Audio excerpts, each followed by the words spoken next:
The call came in at 8:14 on a Thursday morning, and I almost didn't answer it. I was standing at the kitchen counter in my apartment in Duluth, still in my coat, grocery bags on the floor at my feet. I had driven 47 miles that morning before most people had finished their first cup of coffee.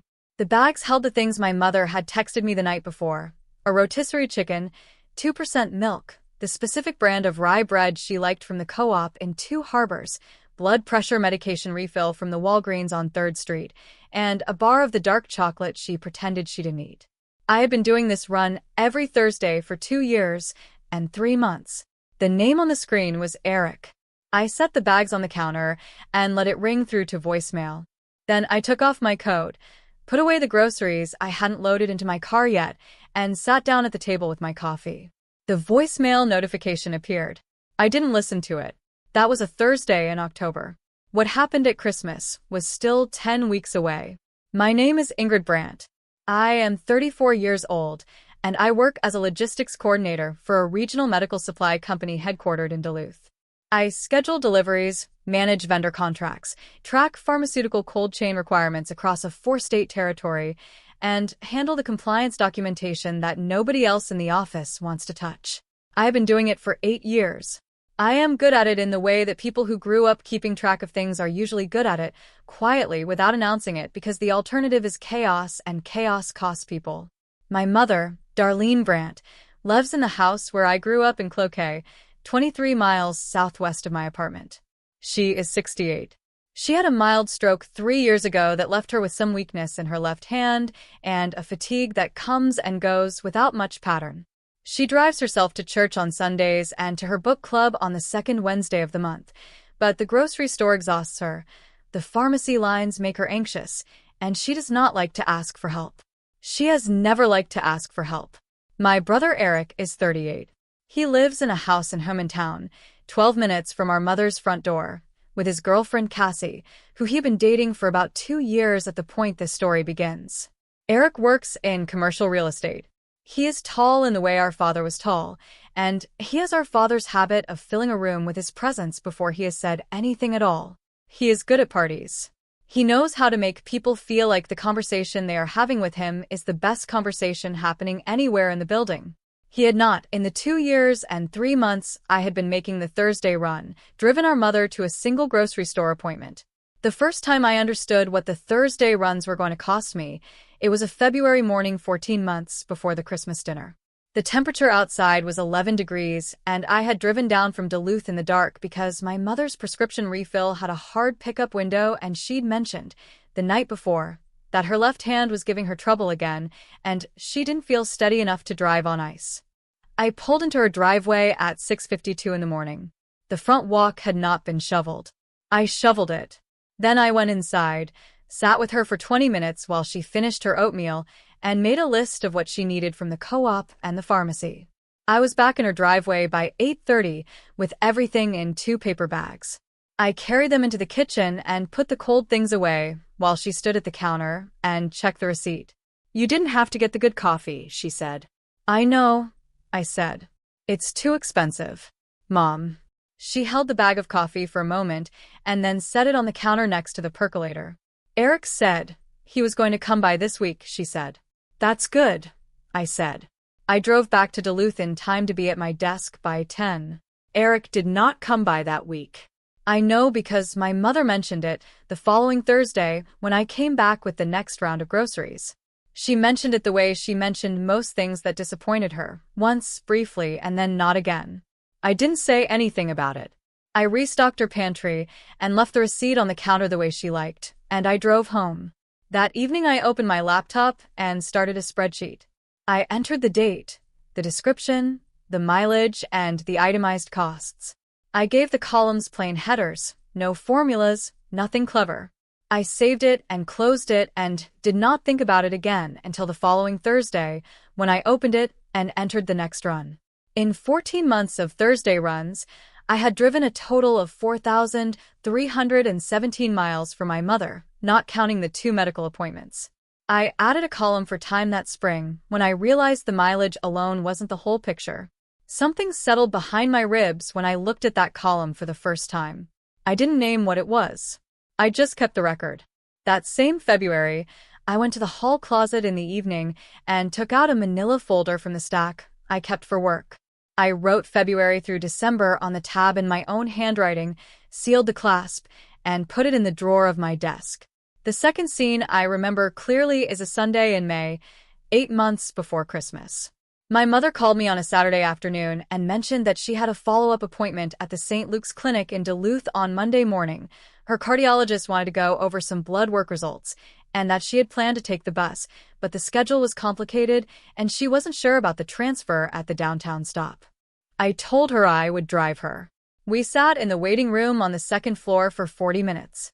My mother had brought a paperback and I had brought my laptop, and we sat together and did not talk much, which was fine. She is not a woman who fills silence out of nervousness. When the nurse called her name, she stood up, straightened her blouse, and asked me to hold her book. I held her book. The appointment took 25 minutes. The cardiologist, a quiet man named Dr. Voss, told her the numbers looked stable and that she should keep doing what she was doing. She thanked him formally, the way she thanked everyone in a position of authority, and we took the elevator back down. In the car on the way home, she said, Erik was going to take me, originally. I didn't know that, I said. He had something come up with work, she said. What kind of something? I said. She looked out the passenger window. A closing, she said. In Hermantown. He said it couldn't wait.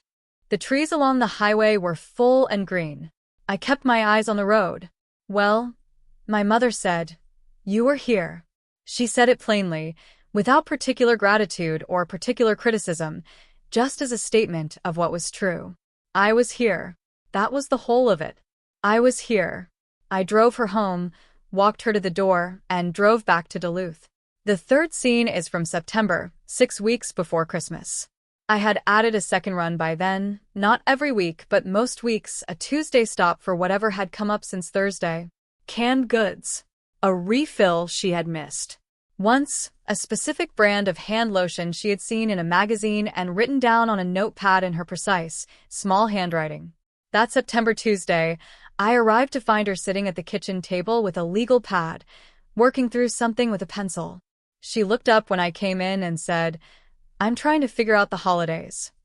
I set the bags on the counter. What do you need? I said. Erik wants to do Christmas here, she said. He's bringing Cassie. And her parents are coming, possibly, if they can make the drive from Eau Claire. Okay, I said. He thought maybe you could do the meal. I opened the refrigerator and put the milk in. I can do the meal, I said. He also thought, she said, and then she paused and looked at her legal pad. Maybe you could do the shopping for it. I can do the shopping, I said. It might be a bigger list than usual. That's fine. She wrote something on the legal pad.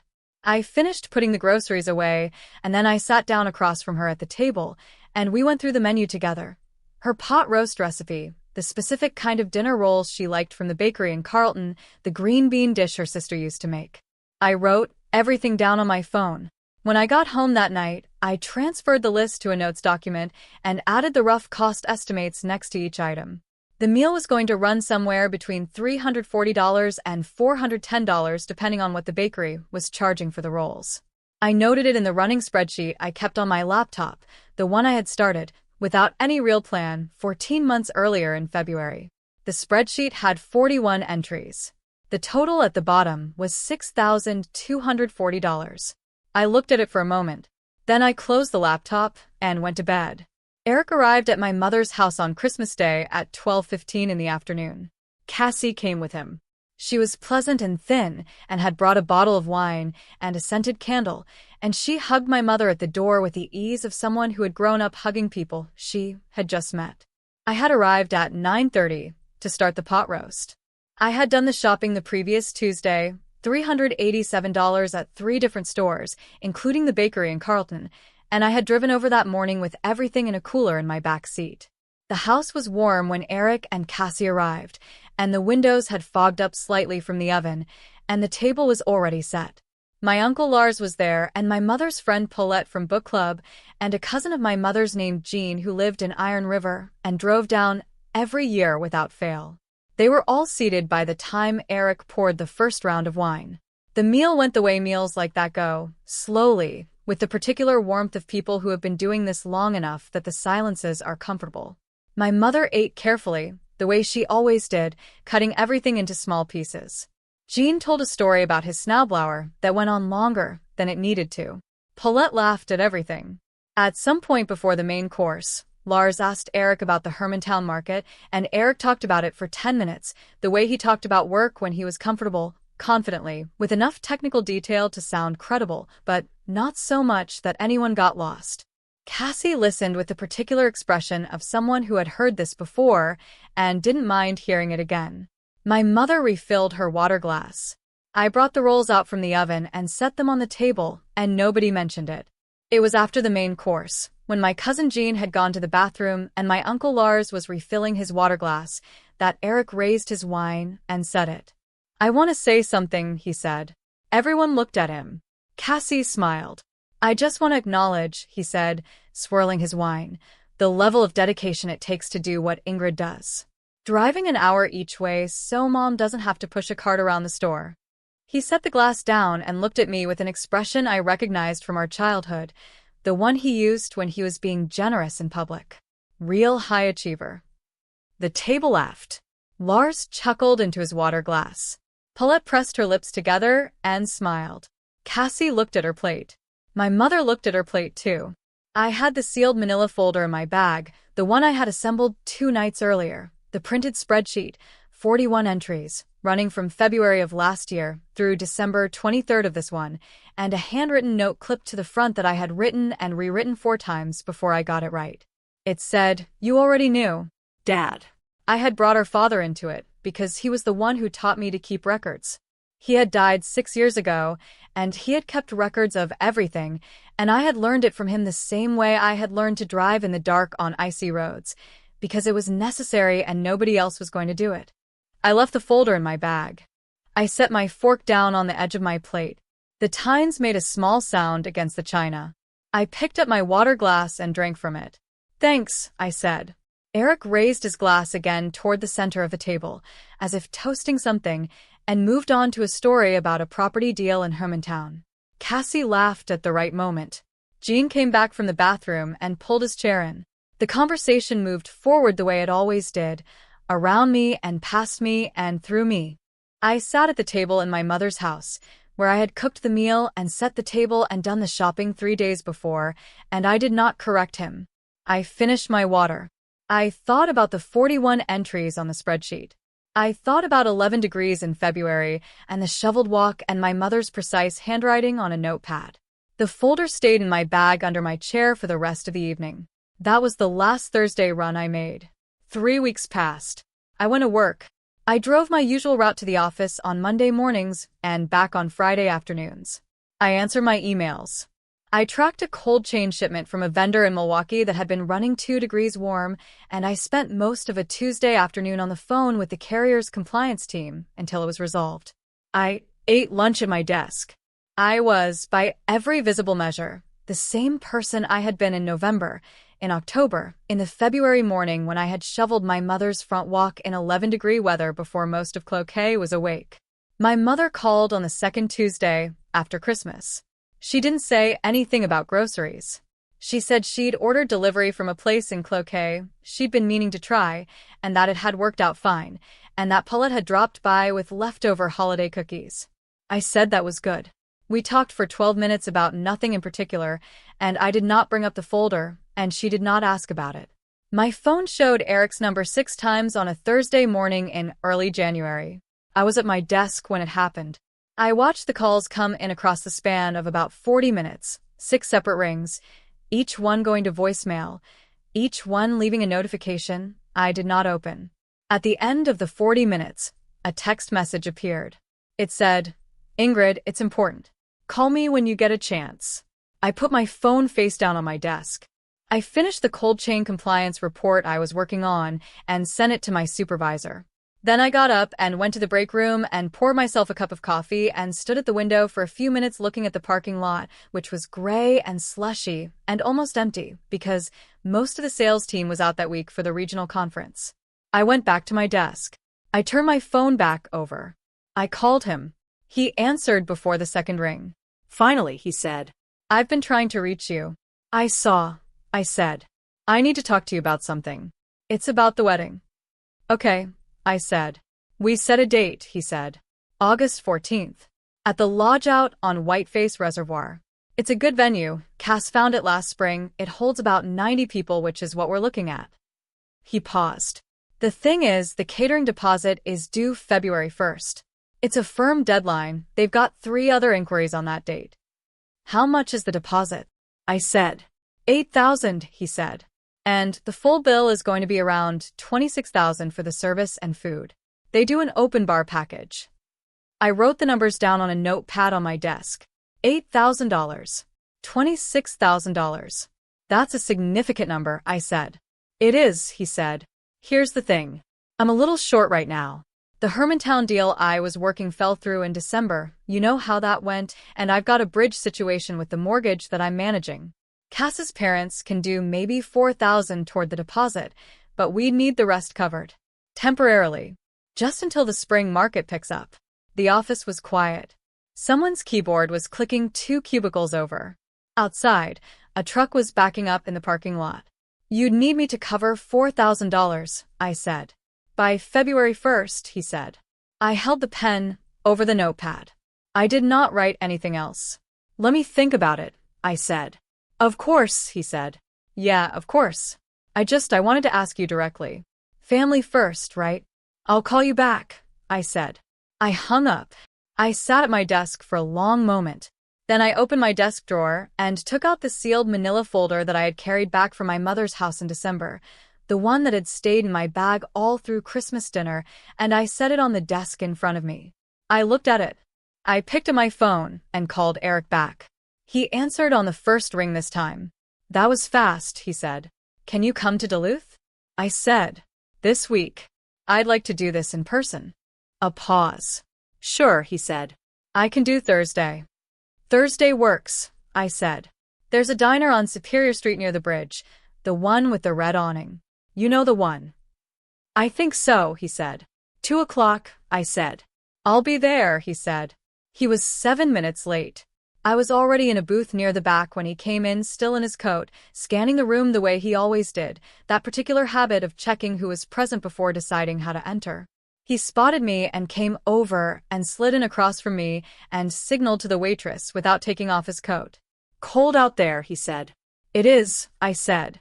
The waitress came and he ordered coffee and a piece of the pie under the glass dome at the counter. I ordered a refill. When she left, he settled back in the booth and looked at me with an expression that was familiar, warm, slightly careful, the face he put on when he needed something and knew it. I appreciate you doing this in person, he said. I know it's a drive. It's not a drive, I said. I live here. Right, he said. Of course. The coffee arrived. He wrapped both hands around the mug. So, he said. So, I said. I had the manila folder on the seat beside me. I left it there. Tell me more about the venue. The lodge on Whiteface. He talked for a few minutes about the lodge, the view of the reservoir, the ceremony space on the deck, the way Cassie had found it online and driven out to see it on a weekend in March. He talked about the menu, the caterer's tasting they'd done in November. He described the appetizers. He named the caterer. He said the venue held up to 90 guests, and they were expecting 82. He said the coordinator had been easy to work with. He talked about the rehearsal dinner the night before, a smaller thing at a restaurant in town that Cassie's mother was handling. He was good at describing things he was excited about. He always had been. When he finished, he looked at me with the question already on his face. I set my coffee cup on the table. I looked at the window. The bus shelter across the street was empty. A woman in a gray coat walked past without looking up. I want to show you something first, I said. I reached into the seat beside me and picked up the manila folder and set it on the table between us. It was a standard folder, the kind that seals with a metal clasp. My handwriting was on the tab. February through December. He looked at it and then looked at me. What is that? He said. Open it, I said. He reached across and undid the clasp and lifted the cover. The handwritten note was clipped to the front page, the one I had written and rewritten 4 times in December, the one that said you already knew. Dad. He read it and something shifted in his face, and then he turned to the first page of the spreadsheet underneath. It was 41 rows. Date, description, mileage, itemized costs, time logged. Every Thursday run for 27 months. The 2 medical appointments. The Tuesday stops. The Christmas dinner groceries itemized $387. At the bottom, in the same plain font as everything else, total contributed, February through December, $6,240 in direct costs, 214 hours logged. He turned the page slowly. He looked at the February entry, the one from the morning I'd shoveled the walk in 11-degree weather. He looked at the May entry, the St. Luke's appointment, the date, the 2-hour block of time. He looked at the line for the Christmas dinner without speaking. His coffee sat untouched at his elbow. I waited. I had added a second sheet, the running estimate of what it would cost to hire someone to do what I had been doing. A home aide for transportation and grocery services in the Cloquet area ran between $28 and $34 an hour, plus mileage. I had used the low number. He sat there for a long moment reading. Ingrid, he said. You said, I said, at Christmas dinner, that I drove an hour each way so Mom didn't have to push a cart. I kept my voice level and even. That's accurate. He looked up. You said, I said, real high achiever. His jaw tightened. He set the folder down. You said, I said, family first. The diner was warm and smelled like coffee and the particular kind of pie that sits under glass all day. His coffee was getting cold. The pie arrived at some point and sat untouched on the edge of the table. Outside on Superior Street, a city bus went past, slow and heavy, spraying slush from its rear wheels. Erik looked at the spreadsheet for another moment. Then he closed the folder. I didn't know it had gotten to that number, he said. I know, I said. I would have helped, he said.